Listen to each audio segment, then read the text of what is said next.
વિદ્યાર્થી મિત્રો, આજે આપણે ધોરણ 9ના જે 11મો પાઠ ચાલુ કર્યો છે ભારતનું ન્યાયતંત્ર, એનો ભાગ બીજામાં સર્વોચ્ચ અદાલતની સત્તાઓ એટલે કે એનું કાર્યક્ષેત્ર શું છે એના વિશે આપણે જાણ્યું. આના પહેલાના વિડીયો દ્વારા મેં તમને સમજાવ્યું હતું કે આપણું જે ભારતનું ન્યાયતંત્ર છે એ મુખ્યત્વે પિરામિડની આકાર જે છે, પિરામિડના ઉપર જેવી રીતે પિરામિડમાં ટોચ જે છે એમાં સર્વોચ્ચ અદાલત એટલે કે સુપ્રીમ કોર્ટ હોય છે, એવી જ રીતે બીજું વડી અદાલત અને ત્યાર પછી જિલ્લા અદાલત અને તાલુકા અદાલતનો સમાવેશ થાય છે અને છેલ્લે ટ્રાયલ અદાલત એટલે કે વિશિષ્ટ અદાલતનું સ્થાન છે. તો સર્વોચ્ચ અદાલત જે સુપ્રીમ કોર્ટ છે એના વિશેની વાત આપણે કરતા હતા કે સર્વોચ્ચ અદાલતમાં 28 ન્યાયાધીશો હોય છે અને મુખ્યત્વે એક ન્યાયમૂર્તિ હોય છે. આ ન્યાયાધીશોની જે લાયકાત હોય એ વિશે અને સમયાવધિ એટલે કે એના સમયને આપણે અનુલક્ષીને જે કંઈ એની અવધિ હોય છે એના વિશે વાત કરી હતી. હવે જે વાત કરીએ છીએ કે સર્વોચ્ચ અદાલતની સત્તાઓ અને કાર્યક્ષેત્ર, સર્વોચ્ચ અદાલતનું કાર્યક્ષેત્ર શું છે એના વિશે આપણે વાત કરવાની છે કે ભારતની સર્વોચ્ચ અદાલત છે એ દુનિયાની કોઈ પણ સર્વોચ્ચ અદાલત કરતાં વિશેષ અને સત્તાઓ અને વિશાળ કાર્યક્ષેત્ર ધરાવે છે. તો ભારતની જે આ સર્વોચ્ચ અદાલત છે એ દરેક દુનિયાની આપણે કહી શકાય કે દુનિયાની દરેક અદાલતો કરતાં વિશેષ અને વિશાળ કાર્યક્ષેત્ર ધરાવે છે. તો આ જે આપણી સર્વોચ્ચ અદાલત છે એનો મુખ્યત્વે મૂળભૂત ક્ષેત્રાધિકાર, વિવાદ ક્ષેત્રાધિકાર, સલાહકારી ક્ષેત્રાધિકાર એમ 3 પ્રકારમાં વહેંચી શકાય છે. મૂળભૂત ક્ષેત્રાધિકારનો આપણે વાત કરીએ તો જ્યારે મૂળભૂત ક્ષેત્રાધિકારમાં મૌલિક હુકુમત હોય છે એટલે કે આ મૂળભૂત હુકુમત એમાં ખાસ આપણે જ્યારે અદાલતને સૌપ્રથમ તકરાર જ્યારે સાંભળીને નિર્ણય આપવાની સત્તા હોય તો તેને મૂળભૂત ક્ષેત્ર અથવા મૌલિક હુકુમત તરીકે ઓળખાય છે. મૂળભૂત ક્ષેત્રાધિકાર એટલે શું? તમારે એક વાક્યમાં પ્રશ્ન આવો પૂછાય તો તમે લખવા પડે કે જ્યારે અદાલતને સૌપ્રથમ જ તકરાર સાંભળીને નિર્ણય આપવાની સત્તા હોય તેને મૂળભૂત ક્ષેત્રાધિકાર તરીકે ઓળખવામાં આવે છે. અને કેસનો નિર્ણય કરવાની સત્તા જે અન્ય કોઈ અદાલતને નથી તે સર્વોચ્ચ અદાલતને છે. કોઈ પણ કેસ આવા હોય એને કોઈ નિર્ણય આપવાની સત્તા બીજા કોઈ જ અદાલતને ન હોય, પરંતુ આવી સર્વોચ્ચ અદાલતને આ કેસની સુનાવણી આપવાનો અધિકાર હોય છે. આ અધિકાર ક્ષેત્રમાં નીચેના પક્ષકાર હોવા જોઈએ જેમનું વિવાદનું નિરાકરણ કરવાની સત્તા ધરાવે છે. જેમાં નંબર 1 છે એક સંઘ સરકાર અને તેથી વધુ સંઘ સરકાર અને એક કે વધુ રાજ્યના ઝઘડા જ્યારે નિવારણ કરવાની વાત હોય તો આ મૂળભૂત ક્ષેત્રાધિકારનો એ અધિકાર છે, એનું કાર્યક્ષેત્ર છે. તો સંઘ સરકાર અને એક કે તેથી વધુ રાજ્યો વચ્ચેના ઝઘડા કે વિવાદનું નિવારણ કરવાની સત્તા ધરાવે છે. બીજું છે એક તરફ ભારત સરકાર એટલે કે રાજ્યો વચ્ચે મતભેદ કે તકરાર જ્યારે સંઘર્ષનો કોઈ ઉકેલ લાવવાનો હોય તો એક તરફ ભારત સરકાર અને એક કે વધુ રાજ્યો બીજી તરફ કે એકથી વધુ રાજ્યો અન્ય વચ્ચેના જે મતભેદો છે કે તકરારો છે એ સંઘર્ષનો ઉકેલ લાવવાની સત્તા પણ આપણે જે કહી શકાય કે મૂળભૂત સત્તા અહીંયા આગળ સર્વોચ્ચ અદાલતને આપેલી છે. તો એ વસ્તુ જ્યારે કોઈ પણ રાજ્ય વચ્ચેના ઝઘડાઓ હોય તો એની કંઈ પણ આ ક્ષેત્રમાં કાર્યવાહી કરવાની આવે ત્યારે સર્વોચ્ચ અદાલત એમાં મુખ્ય રૂપે ફાળો ભજવે છે. ત્યાર પછીનું છે ત્રીજું કે ચુકાદો આપવાનો અધિકાર પણ છે. કેવી રીતે? તો કે સર્વોચ્ચ અદાલતને બે થી વધુ રાજ્યો વચ્ચેની એટલે કે રાજ્યો વચ્ચેની તકરારો ઝઘડાના સંદર્ભે ચુકાદો આપવાની સત્તા ધરાવે છે. રાજ્યો વચ્ચેના કંઈ પણ પાણી પ્રશ્ન હોય, રોડ પ્રશ્ન હોય, કંઈ પણ આવા પ્રશ્નો જ્યારે રાજ્યની વચ્ચે બે રાજ્ય વચ્ચે જ્યારે સંઘર્ષ ઉદ્ભવે છે ત્યારે આ સર્વોચ્ચ અદાલત છે એમાં ચુકાદો આપે છે. સર્વોચ્ચ અદાલતને સંઘ સરકારના કોઈ પણ કાયદાને બંધારણીય દ્રષ્ટિએ કાયદાને લગતા તમામ પ્રશ્નો અંગેના ચુકાદો આપવાનો અધિકાર છે. આમ સર્વોચ્ચ અદાલત છે એ સંઘ સરકારના પણ કાયદાનો બંધારણીય રીતે લાગતા કોઈ પણ એવા પ્રશ્નો હોય તો એનો ચુકાદો આપે છે. છેલ્લું છે આ અદાલતને નાગરિકોના મૂળભૂત હકોના રક્ષણ અને જતન કરવાની એટલે કે લોકોના હકો એને પ્રાપ્ત થાય એને રક્ષણ આપવાની અને એને આવી રીતે જતન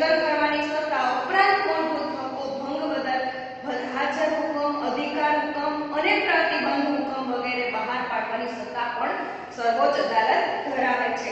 રાજ્ય વચ્ચેના કે રાજ્ય વચ્ચેના નદીના પાણીના વહેંચણી બાબતમાં કોઈ પણ વિવાદો ઉકેલવાના હોય તો આવી સત્તા સર્વોચ્ચ અદાલત છે એ હુકુમત બહાર પાડે છે અને પાણી ન્યાય પંચ ટ્રિબ્યુનલનો ચુકાદો આપે છે. સર્વોચ્ચ અદાલતના ચુકાદાઓ અંતિમ હોય છે, તે અન્યત્ર પડકારી શકાતા નથી, તે બધા માટે શિરોમાન્ય હોય છે. શિરોમાન્ય એટલે કે દરેકને આ વસ્તુ માન્ય જ ગણવી પડે છે. જે સર્વોચ્ચ અદાલતમાં જે નિર્ણય લેવામાં આવે એ અંતિમ નિર્ણય હોય છે, એમાં કોઈ જ કંઈ અપીલ અથવા દલીલ નહીં કરવાને કોઈ જ લાયક નથી. એટલે સર્વોચ્ચ અદાલત જે વડી અદાલત છે, કોર્ટ સુપ્રીમ કોર્ટ છે એમ કહી શકાય. વડી અદાલત નહીં પણ સુપ્રીમ કોર્ટ છે એનો મૂળભૂત જે કંઈ પણ લોકો પ્રત્યેના અધિકારો, જે લોકોને જે કંઈ પોતાને હકોના રક્ષણ માટે, જતન માટે જે કંઈ વસ્તુ છે લોકોની ન્યાયના હિતમાં જોઈને રાજ્ય વચ્ચેના હોય તો એ પણ એ ચુકાદો આપવાનું કામ છે એ સર્વોચ્ચ અદાલતનું છે. આમ આ સર્વોચ્ચ અદાલતનું કાર્યક્ષેત્ર જોયું. હવે બીજું છે કે અપીલનું ક્ષેત્ર. આપણે મૂળભૂત ક્ષેત્રાધિકાર જોયું, હવે છે બીજું અપીલનું ક્ષેત્રાધિકાર એટલે કે વિવાદ અધિકારી ક્ષેત્ર. સર્વોચ્ચ અદાલત છે એમાં ખાસ કરીને 3 પ્રકારે આ વસ્તુ અપીલનું ક્ષેત્રાધિકાર કામ કરે છે. જેમાં પહેલું છે બંધારણીય અર્થઘટનના કેસો, બીજું દીવાની દાવાઓના અંગેના કેસો અને ત્રીજું છે ફોજદારી દાવા અંગેના કેસો. જેમાં પહેલું છે કે ભારતમાં કોઈ પણ વડી અદાલત કોઈ પણ દાવાઓના ચુકાદાઓમાં હુકમના તેમજ આખરી હુકમ સર્વોચ્ચ અદાલતમાં અપીલ ત્યારે જ થઈ શકે જ્યારે વડી અદાલતને ચુકાદામાં એ પ્રકારનું પ્રમાણપત્ર આપેલું હોય કે કેસમાં બંધારણની કોઈ કલમ અર્થઘટનનો અગત્યનો કાયદાકીય પ્રશ્ન હોય છે. અપીલનું ક્ષેત્ર પણ એ કેવું વિવાદક ક્ષેત્ર, વિવાદનો અધિકાર ક્ષેત્ર. કોઈ પણ એવા દાવાઓ હોય, એનો ચુકાદાઓ આપવાના હોય, જ્યારે હુકમનો આખરી કઈ નિર્ણય હોય તો એ સર્વોચ્ચ અદાલતમાં અપીલ થઈ શકે. પણ એ ત્યારે જ થઈ શકે છે જ્યારે વડી અદાલતના ક્ષેત્રમાં એ ચુકાદાનું પ્રમાણપત્ર આપેલું. જ્યારે વડી અદાલત છે એવું પ્રમાણપત્ર આપે ત્યારે જ એ સર્વોચ્ચ અદાલતમાં એનું ખાસ કરીને કાર્યવાહી અમલમાં બનતી હોય છે. આમ આપણે જોઈએ તો જ્યારે કહી શકાય કે આવું જે અપીલનું ક્ષેત્રાધિકાર છે એ મુખ્યત્વે 3 વસ્તુ એટલે કે અહીંયા આગળ એ બંધારણીય અર્થઘટનના કેસો, દીવાની અને દાવાઓના અંગેના કેસો અને ફોજદારી દાવા અંગેના કેસો, આ 3 પ્રકારમાં વહેંચાયેલો છે. હવે આપણે જોઈએ કે સર્વોચ્ચ અદાલતનો નિર્ણય છે એ અંતિમ જ હોય છે, તેમની ભારતની કોઈ પણ અદાલત પડકારી શકતા નથી. આમ સર્વોચ્ચ અદાલત છે એમાં બંધારણમાં ભારતના નાગરિકોનું મૂળભૂત અધિકારનું રક્ષણ કરવાનું મુખ્ય કાર્ય છે. ત્યાર પછી આપણે સર્વોચ્ચ અદાલત અને રાજ્યની અદાલત છે, નજરી અદાલત એટલે કોર્ટ ઓફ રેકોર્ડ તરીકે પણ કામ કરે છે. આમ જોઈએ તો આપણે આ બીજો મુદ્દો છે અપીલનું ક્ષેત્રાધિકાર, એમાં એ વાત થઈ શકે. બીજી વસ્તુ છે દીવાની કેસોમાં વડી અદાલત એવું પ્રમાણપત્ર આપે કે જે કેસ વ્યાપક મહત્તા ધરાવે છે, તેમાં કાયદાના અર્થઘટનનો મહત્વનો પ્રશ્ન સમાવિષ્ટ છે અને તે પ્રશ્નનો નિર્ણય સર્વોચ્ચ અદાલત કરે તે જરૂરી છે. ત્યારે સર્વોચ્ચ અદાલતમાં અપીલ થઈ શકે છે. કોઈ પણ વડી અદાલતના 1 લાખથી વધુ રકમના દીવાની દાવાઓના ચુકાદા કે નિર્ણય એવા વિરુદ્ધ સર્વોચ્ચ અદાલતમાં અપીલ થઈ શકે છે. એટલે કે ત્યાર પછીનું છે ફોજદારી. કોઈ પણ વડી અદાલતમાં એટલે કે ફોજદારી અદાલતમાં હંમેશા જિલ્લા લેવલે, આપણે ફોજદારી જે વસ્તુ છે એ ક્યાં હોય છે? જિલ્લા લેવલે. હંમેશા જિલ્લા અદાલતમાં જે કંઈ જિલ્લા લેવલે હોય છે. અને ફોજદારી કેસોમાં નીચલી અદાલતે આરોપીને મૃત્યુદંડની સજામાંથી જો મુક્ત કર્યો હોય તો વડી અદાલતે આરોપીની મૃત્યુદંડ સજા ફરમાવી હોય ત્યારે અપીલ થઈ શકે છે. અને વડી અદાલત પોતાના તાબા હેઠળની નીચલી અદાલતમાં કોઈ પણ કેસ પોતાની પાસે પાછો લઈને આરોપીને મૃત્યુદંડની સજા ફરમાવી શકે છે. અને આવું પ્રમાણપત્ર હોય આપેલ હોય તો સર્વોચ્ચ અદાલતમાં અપીલ કરવા માટેના યોગ્ય કેસ અને પુનઃનિર્માણ માટે યોગ્ય છે ત્યારે અપીલ થઈ શકે છે. સર્વોચ્ચ અદાલત પોતાના આપેલા ચુકાદાઓનું પોતે જ પુનરાવર્તન, પુનરાવલોકન અન્ય કોઈ પણ અદાલતમાં ચાલતા કેસને પોતાની અદાલતમાં કોઈ ચુકાદો આપવાનો કે તબદીલ એટલે કે ટ્રાન્સફર કરી શકે છે. સંસદ કાયદા ઘડીને આ અદાલતની સત્તા અધિકારોમાં વધારો પણ કરી શકે છે. ધારો કે આપણે નજીકના સમયનો આપણે આ બનાવ જોઈએ સુશાંત સિંહનો, તો એ ક્યારેક પણ એવું તો બન્યું હોય કે પહેલા તો એ કેસ છે એ જિલ્લા લેવલની એટલે કે આપણે એમ કહી શકાય કે ઉત્તરાધિકાર જે કઈ સર્વોચ્ચ અદાલતમાં ગયા પહેલા જિલ્લા અદાલતમાં દાખલ થયો હોય, પછી એમાં પણ ન મેળ પડ્યો હોય, એમાં એનો કેસનો ચુકાદો ન આવે ત્યારે વડી અદાલતમાં જાય અને વડી અદાલતમાં પણ એને જ્યારે ન્યાય ન મળે ત્યારે સર્વોચ્ચ અદાલતમાં પણ એનો કેસ ચાલે છે, આપણે જાણીએ છીએ. તો કહેવાનો મતલબ છે કે જ્યારે વડી અદાલત અથવા જિલ્લા અદાલતમાં કોઈ વ્યક્તિ એવો ગુનો કરે છે અને એને જ્યારે મોતની સજાનો ગુનો હોય છતાં એને એ સજામાંથી માફી આપવામાં આવે, તો જો બીજી પક્ષે જ્યારે એ કેસ છે એ વડી અદાલતમાં દાખલ કરવામાં આવે, વડી અદાલતમાં પણ એને માફી આપવામાં આવે, તો સર્વોચ્ચ અદાલતમાં એ કેસ દાખલ કરી શકે અને સર્વોચ્ચ અદાલત જો એને મોતની સજા ફટકારે તો એને મોતની સજા પણ થાય છે, ફાંસીની સજા પણ થાય છે. આમ જે કાર્યક્ષેત્ર છે એ આવી રીતે એનું ચાલતું હોય છે. સલાહકારી જે ક્ષેત્રાધિકાર છે એમાં આ હેઠળ સર્વોચ્ચ અદાલતની અગત્ય અને કાનૂનની હકીકતલક્ષી, બંધારણીય અર્થઘટન, ખરડાની કાયદેસરની જે કઈ કાર્યવાહી હોય, જાહેર હિત હોય વગેરેને લગતા પ્રશ્નો સંબંધી રાષ્ટ્રપ્રમુખને સલાહ આપવાની કામગીરી બજાવે છે. જો કે સર્વોચ્ચ અદાલતની સલાહ કે અભિપ્રાય જે છે એ રાષ્ટ્રપ્રમુખ માટે બંધન કરતા હોતો નથી, એટલે રાષ્ટ્રપતિ જે છે, રાષ્ટ્રપ્રમુખ છે, એ તો એના નિર્ણયને જ તાબે એ પોતે નિર્ણય સૂચવી શકે છે. સર્વોચ્ચ અદાલતની સલાહ માટે રાષ્ટ્રપ્રમુખે જે મોકલેલા પ્રશ્નો હોય એનામાં વિચારણાનો કે અભિપ્રાય આપવાનો પણ યોગ્ય જો ન જણાય તો સર્વોચ્ચ અદાલત છે એ રાષ્ટ્રપ્રમુખને પણ મોકલી શકે છે. આમ સંસદો જે છે કાયદો પસાર કરીને સર્વોચ્ચ અદાલતને અધિકારો આપી શકે છે.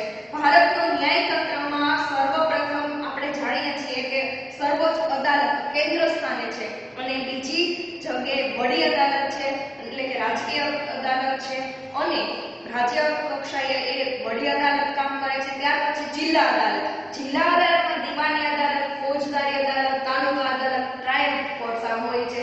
તો આવી જે બધી જ કાર્યક્ષેત્ર જોઈએ તો કાર્યક્ષેત્રની દ્રષ્ટિએ ત્રણ વસ્તુ મહત્વની છે. ત્યાર પછીનો ત્રીજો ટોપિક છે સલાહકાર ક્ષેત્ર. હવે આ સલાહકાર ક્ષેત્ર અધિકારી જે છે, સલાહકારી અધિકાર ક્ષેત્ર છે, એમાં જો રાષ્ટ્રપતિને અમુક ચોક્કસ બાબતો કે પ્રશ્નો જેમ કે અગત્યનો કાયદાકીય પ્રશ્ન હોય અથવા જાહેર હિતને સ્પષ્ટ હોય, કોઈ મુદ્દો સર્વોચ્ચ અદાલતને અભિપ્રાય લેવાનું યોગ્ય લાગે તો તે પ્રશ્ન રાષ્ટ્રપતિ સર્વોચ્ચ અદાલતને વિચારણા માટે મોકલી શકે છે. આ જોગવાઈ હેઠળ કાયદાનો પ્રશ્ન હોય, હકીકતનો કોઈ પ્રશ્ન હોય, બંધારણનો પ્રશ્ન હોય, અર્થઘટનનો હોય, ત્યાર પછી કોઈ પણ આવા ખરડાને લગતા પ્રશ્નો હોય તો એ પણ સલાહકાર અધિકારને ક્ષેત્રાધિકારને મોકલી શકે છે. આમ સર્વોચ્ચ અદાલતની સલાહ પણ મેળવી શકે છે. પરંતુ જો સર્વોચ્ચ અદાલતને વિચારણા હેઠળ મોકલે પ્રશ્નો પર વિચારણા કે અભિપ્રાય આપવાનો યોગ્ય ન જણાય તો સર્વોચ્ચ અદાલત છે એ રાષ્ટ્રપતિને પણ મોકલી શકે છે. જો અભિપ્રાય કે સલાહ આપે તો સલાહ કે અભિપ્રાય રાષ્ટ્રપતિ માનવા માટે બંધન કરતા રહેતા નથી. ત્યાર પછીનું છે અન્ય સત્તાઓ એટલે કે અદાલતની તિરસ્કૃતિ. હવે અહીંયા આગળ સર્વોચ્ચ અદાલતને આપણે અગાઉ આપેલ મતના નિર્ણય ઉપર જોયું કે ચુકાદાની પુનઃસમીક્ષા કરવાની સત્તા છે સર્વોચ્ચ અદાલતની. અદાલતની તિરસ્કાર એટલે કે શું કે સજા ફરમાવી શકે છે. રાષ્ટ્રપતિ, ઉપરાષ્ટ્રપતિ ચૂંટણી માટેના ચૂંટણી પંચના ચૂંટણી વિષયક વિવાદ ઉકેલવાની સત્તા છે. નાગરિકોના મૂળભૂત હકોના રક્ષણ કરવા સંબંધમાં કારોબારીને પણ કોઈ પણ પગલા, કાયદાને, આદેશને, હુકમને જે કંઈ બંધારણને લગતા સુસંગત નથી તેના આધારે તે હુકમને ગેરબંધારણીય અને રદબદલ કરવાની સત્તા ધરાવે છે. આમ જોઈએ તો એ સત્તા તેને બંધારણીય ઇલાજના હકના રક્ષણ હેઠળ બંધારણમાં સર્વોચ્ચ અદાલતને આપવામાં આવી છે. સર્વોચ્ચ અદાલત છે બંધારણનો અને નાગરિકોના હકોનો રક્ષક એટલે કે વાલી તરીકેની ફરજ અદા કરે છે. આપણે આમાં ખાસ કરીને જોઈએ કે બંધારણ વાલી તરીકે એટલે કે એઝ અ પેરેન્ટ્સ એની આ કામગીરી છે. સર્વોચ્ચ અદાલતની અપીલ ક્ષેત્રાધિકારી જો વસ્તુ જોઈએ કે સલાહકારી ક્ષેત્રાધિકારી, વિવાદ ક્ષેત્રાધિકારી, તો સર્વોચ્ચ અદાલતમાં અપીલ ક્ષેત્રાધિકારીને 3 પેટા વિભાગમાં વહેંચાઈ શકાય. એક બંધારણના અર્થઘટન અંગેની અપીલ, બીજું દીવાની દાવા વિષયક અપીલ અને ત્રીજું છે ફોજદારી વિષય. બંધારણના અર્થઘટનની અંગેની અપીલ જોઈએ તો રાજ્યની વડી અદાલત પોતાના ચુકાદામાં આ ટોપિક છે. આના પછીના આપણે જે વિડિયો આપણે જોશું અને ભાગ 3 માં લઈ લેશું. એટલે અત્યારે અહીંયા સુધી રાખ્યા અંદર સત્તાઓ સુધી. પછી છે નજરી અદાલત છે, કોર્ટ ઓફ રેકોર્ડ્સ, એની આપણે આના પછીની પીરિયડમાં વાત કરીશું.